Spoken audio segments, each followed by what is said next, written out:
because the very last thing you want to hear from me is two speeches, and I'm due to make one when this session ends. I'd like to very much thank the civil servant from the Cabinet Office for what she's had to say. And if I may say so, extremely brave of her to attend today.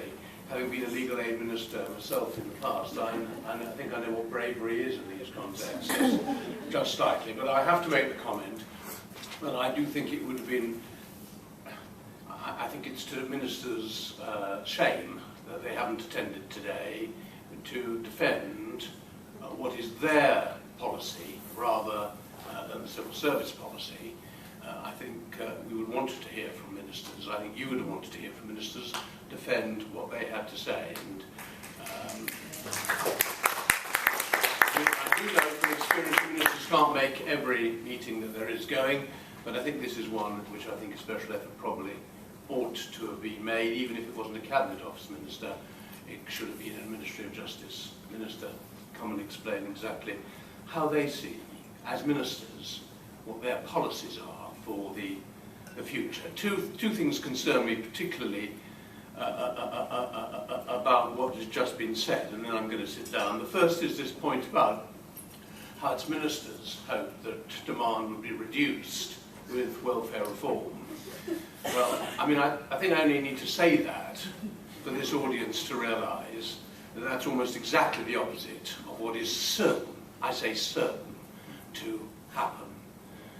Universal benefit coming in, as I understand it, on the same day as legal aid disappears from social welfare law, and certainly completely from welfare benefits advice, seems to me a coincidence too far. And everyone knows that the bringing in of universal benefit is going to be absolutely full of difficulties for those clients who can least deal with those difficulties. So I think that's a tragedy if that's really how ministers are thinking at the present time. And also the point about early intervention. I mean, everyone agrees that early intervention in social welfare law is the best possible way of dealing with the law of everyday life, social welfare law.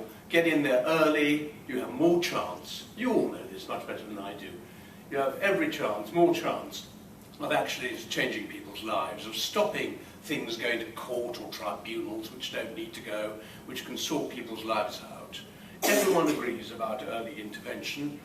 I'm delighted that ministers agree about early intervention, but I'm afraid the policy is the exact opposite.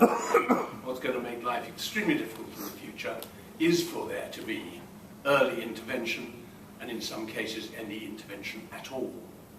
So it's on that basis, I think, that we need to consider with some scepticism ministers' points of view on these important matters.